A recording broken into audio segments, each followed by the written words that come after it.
Las promesas de Keiko. Lo que realmente puede hacer. Hay algo que debemos entender antes de analizar cualquier discurso presidencial. Una promesa no se convierte en realidad simplemente porque haya sido pronunciada frente a millones de peruanos. Detrás de cada anuncio existen leyes, presupuestos, instituciones, procedimientos. Y sobre todo, límites concretos que pueden acelerar una medida o convertirla en una promesa imposible de cumplir en el tiempo anunciado. Y esto es precisamente lo que vamos a examinar. En el primer mensaje a la nación de la presidenta Keiko Fujimori, fueron planteadas numerosas medidas que buscan responder a problemas urgentes del país. Inseguridad, infraestructura, empleo, agua, transporte, agricultura y modernización del Estado.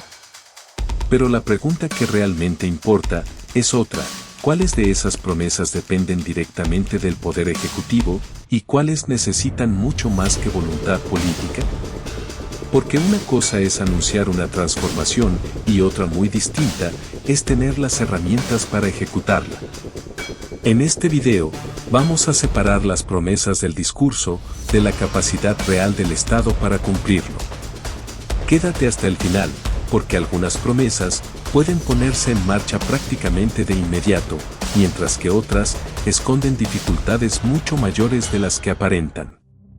Y antes de continuar, suscríbete al canal, activa la campanita y acompáñame a analizar, sin maquillaje político, qué hay realmente detrás de estas promesas.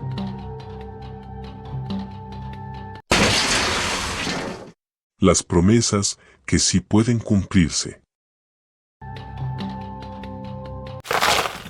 Un sistema de respuesta rápida. Una de las primeras propuestas plantea crear un sistema logístico destinado a responder con rapidez frente a emergencias. A primera vista, podría parecer otro gran proyecto estatal. Pero aquí aparece una diferencia importante. El Ejecutivo ya dispone de instituciones y mecanismos que pueden ser articulados para poner en marcha una estrategia de este tipo. Provías, INDECI y los distintos sectores del gobierno y los gobiernos regionales pueden coordinar recursos, maquinaria y capacidad operativa para atender emergencias. Incluso, existen diferentes alternativas para disponer de maquinaria, utilizar equipos propios, alquilarlos o reasignarlos. Además, establecer convenios con autoridades regionales cuando se trate de competencias que correspondan a sus jurisdicciones. Es decir, esta propuesta no parte de cero. No necesita una nueva reforma legal para comenzar. Y aquí, encontramos una de las promesas que en términos institucionales tiene un camino bastante claro hacia la ejecución. Pero eso también nos obliga a hacer una pregunta incómoda. ¿El problema del Perú es realmente la ausencia de mecanismos o la incapacidad de hacerlos funcionar de manera coordinada y oportuna? Porque crear una estructura en el papel es sencillo.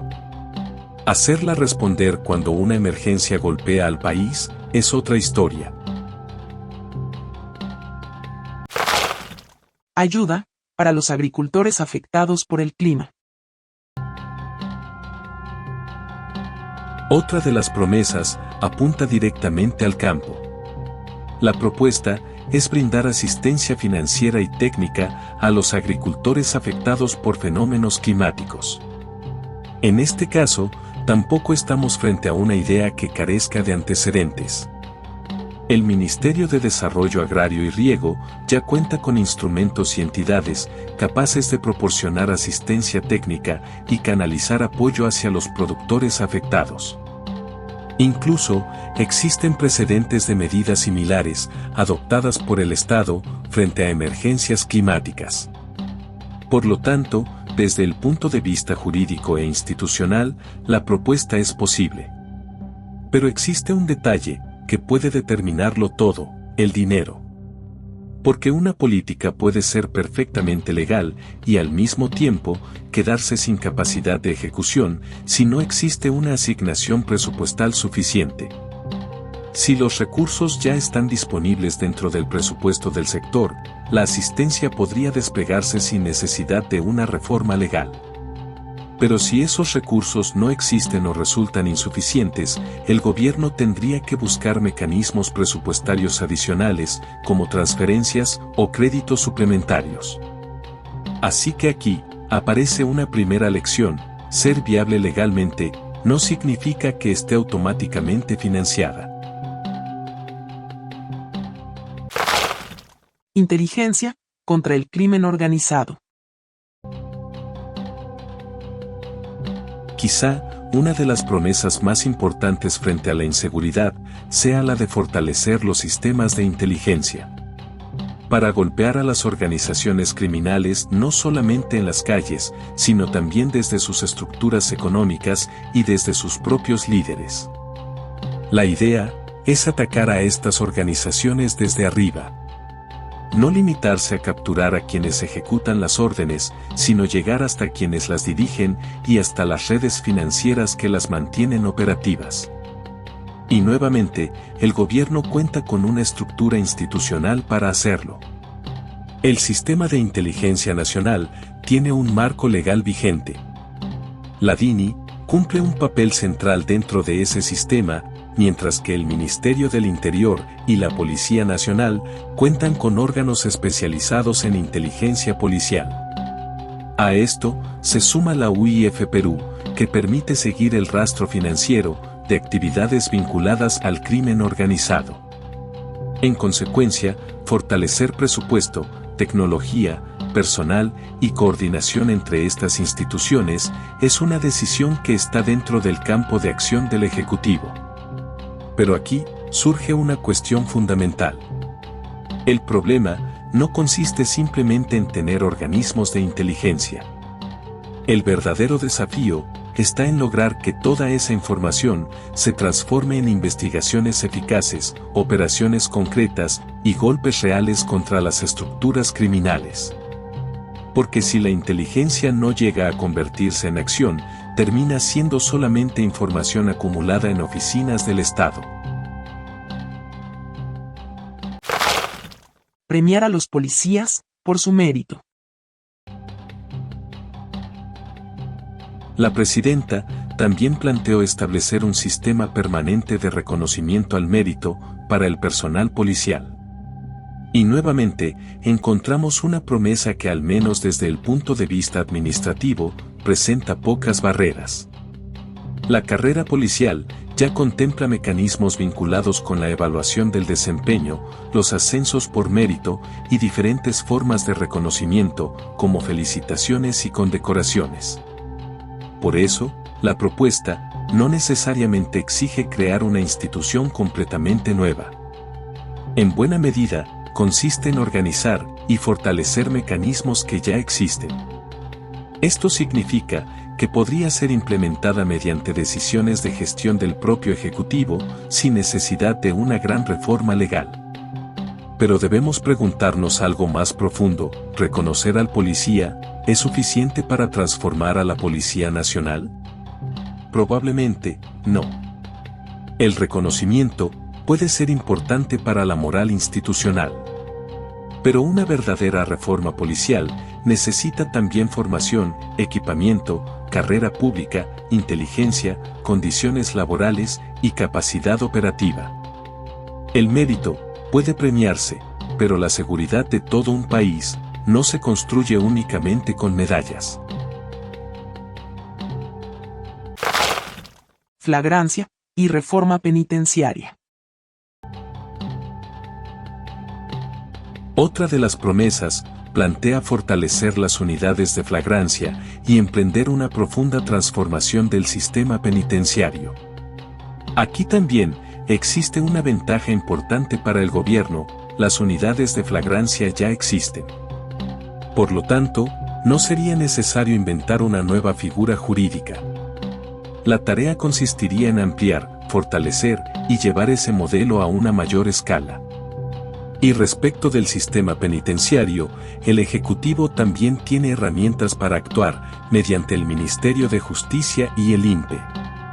Puede impulsar cambios administrativos, mejorar infraestructura y promover inversiones. Incluso, puede presentar proyectos de ley, cuando una reforma requiera modificaciones que excedan sus competencias directas. Por eso, esta promesa es viable. Pero existe una diferencia entre reformar el sistema penitenciario y simplemente aumentar su capacidad física. Porque si el problema se reduce a construir más establecimientos, podríamos estar tratando los síntomas y no las causas.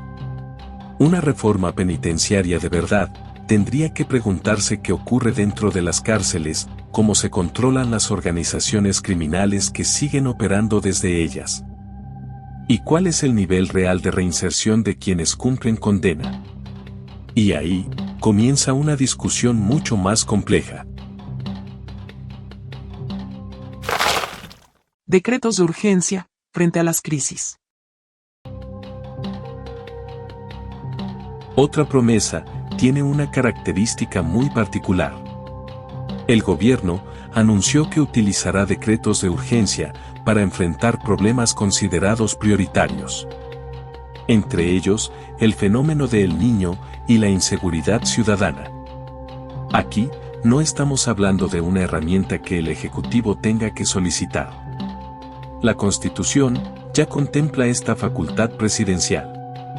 El artículo 118, inciso 19, permite al presidente dictar medidas extraordinarias con fuerza de ley en materia económica y financiera, cuando el interés nacional así lo exige, bajo las condiciones constitucionales correspondientes y con intervención del Consejo de Ministros.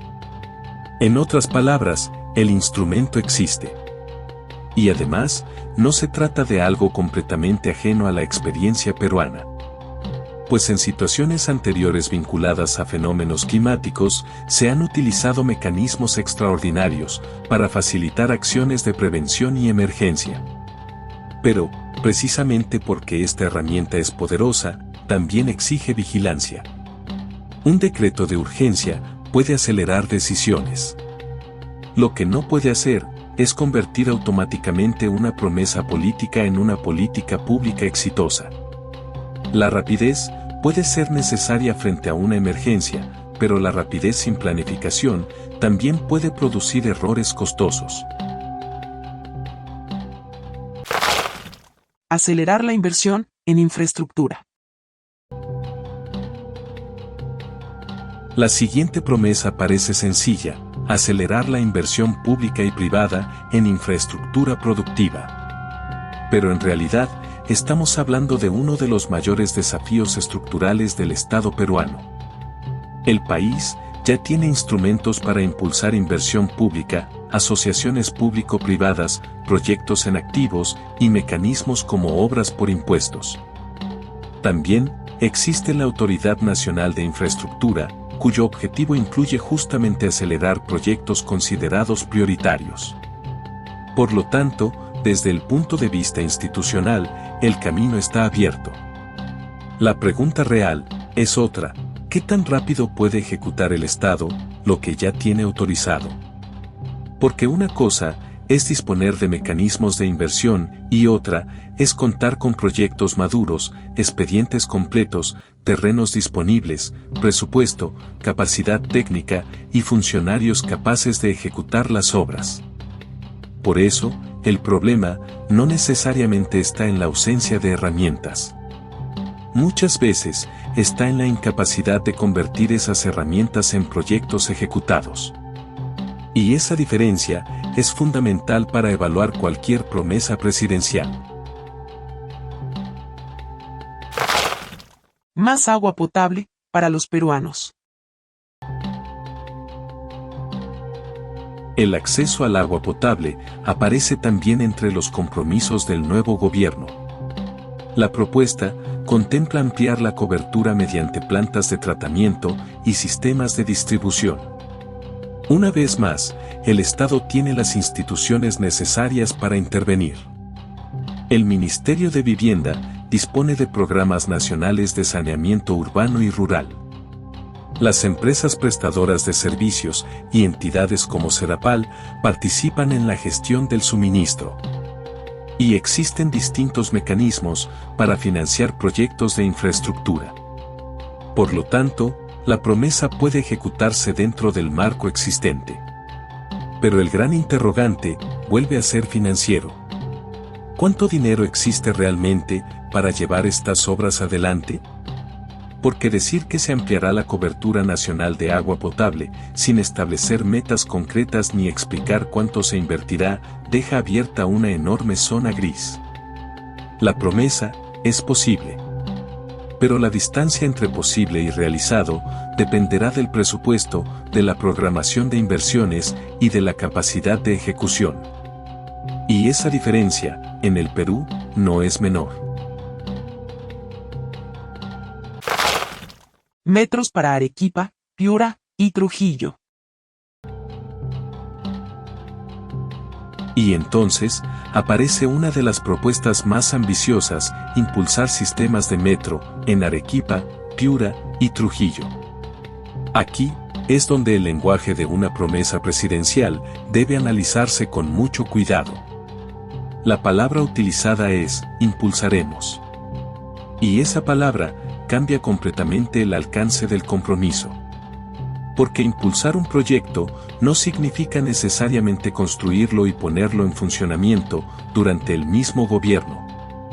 El Ejecutivo sí puede avanzar en estudios, convenios con las autoridades locales y estructuración de proyectos. También puede utilizar mecanismos como las asociaciones público-privadas. Pero la construcción de sistemas de transporte masivo de esta magnitud requiere años de planificación y ejecución. Un ejemplo evidente es la experiencia de la línea 2 del Metro de Lima, cuyo desarrollo ha tomado más de una década. Y para Arequipa, Piura y Trujillo, aparecen obstáculos adicionales, ausencia de estudios definitivos, necesidad de coordinación con las municipalidades provinciales, enormes niveles de inversión, y según el material analizado, ausencia de una asignación presupuestal específica identificable para estos proyectos. Por eso aquí, debemos separar dos cosas. Impulsar los proyectos, si es una meta alcanzable. Construir y completar los 3 sistemas durante el periodo de gobierno, es otra historia. Y esa diferencia, debería quedar muy clara cuando se evalúe este compromiso. Reorganizar el Estado.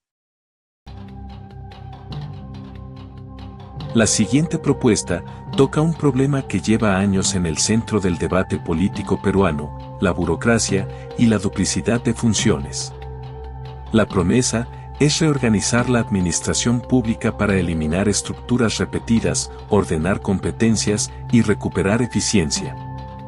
En términos generales, el Ejecutivo sí cuenta con herramientas para avanzar en ese objetivo. La legislación de modernización del Estado permite realizar determinadas reorganizaciones. Mientras que la Presidencia del Consejo de Ministros tiene la responsabilidad de conducir la política de modernización de la gestión pública. Pero aquí existe un límite importante. No todo puede hacerse mediante una decisión administrativa. Si el gobierno pretende crear, fusionar o eliminar ministerios, entra en juego una competencia que requiere intervención del Congreso. Y esta diferencia es crucial. Porque reorganizar oficinas, programas y determinadas entidades puede estar dentro del alcance del Ejecutivo. Pero una reforma profunda de la estructura ministerial del Estado necesita una vía legislativa. Así que nuevamente, encontramos una promesa viable, pero con límites. Sueldo mínimo, de 1.300 soles. Una de las promesas con mayor impacto económico y social es elevar la remuneración mínima vital hasta los 1.300 soles. Y aquí, el Ejecutivo tiene una capacidad bastante directa. La remuneración mínima para la actividad privada puede ser modificada mediante decreto supremo del Ministerio de Trabajo. Es decir, no necesariamente necesita pasar primero por una aprobación del Congreso. Además, existe un antecedente reciente. La remuneración mínima había sido elevada previamente hasta los 1.130 soles, con vigencia desde enero de 2025. Por lo tanto, el nuevo aumento anunciado se encuentra dentro de un mecanismo que ya se ha utilizado. Pero que pueda hacerse no significa que no tenga consecuencias. Toda modificación de la remuneración mínima genera efectos en trabajadores, empresas, costos laborales y condiciones del mercado. Por eso, el verdadero debate no debería limitarse a preguntar, ¿pueden subirla? La pregunta correcta es, ¿cómo se hará sin generar efectos negativos sobre el empleo y la economía? Porque decretar un aumento es relativamente sencillo. Sostener sus consecuencias económicas es mucho más complejo. Promipe, Cofide, Compras Mi Perú y Factoring. La agenda para las micro y pequeñas empresas también ocupa un lugar importante. El gobierno anunció que durante sus primeros 100 días buscará reactivar Promipe, ampliar el acceso al crédito mediante Cofide, fortalecer Compras a Mi Perú e impulsar el factoring. Aquí, existe un elemento que facilita enormemente la ejecución: los instrumentos ya existen. Promipe tiene antecedentes y un marco operativo determinado. Cofide ya participa en mecanismos orientados a ampliar el financiamiento. Compras a Mi Perú ya forma parte del aparato estatal. Y el factoring cuenta también con respaldo legal. Por eso, el compromiso planteado no exige inventar desde cero una nueva arquitectura institucional. El anuncio consiste principalmente en activar, ampliar o fortalecer herramientas ya existentes. Y ese detalle es importante, porque una de las diferencias entre una promesa difícil y una promesa ejecutable está precisamente en esto: no es lo mismo crear un mecanismo nuevo que utilizar uno que ya está funcionando. En este caso, por la manera en que fue planteada, la meta de 100 días tiene una base institucional mucho más concreta. La Alianza del Pacífico y la política exterior.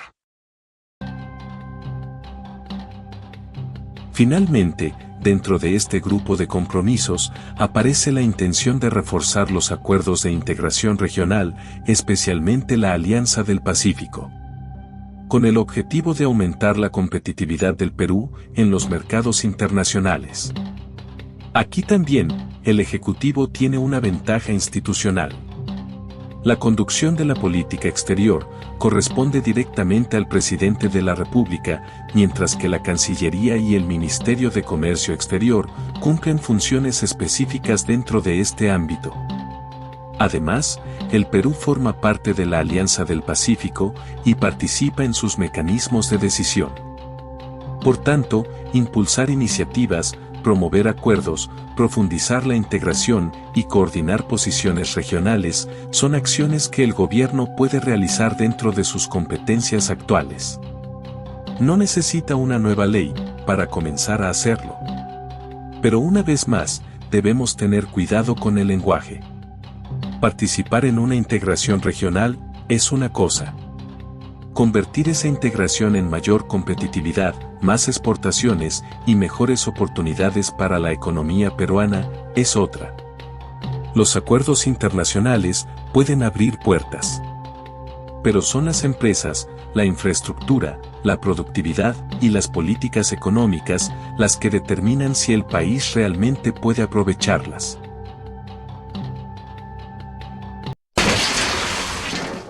Las promesas viables, pero no automáticas.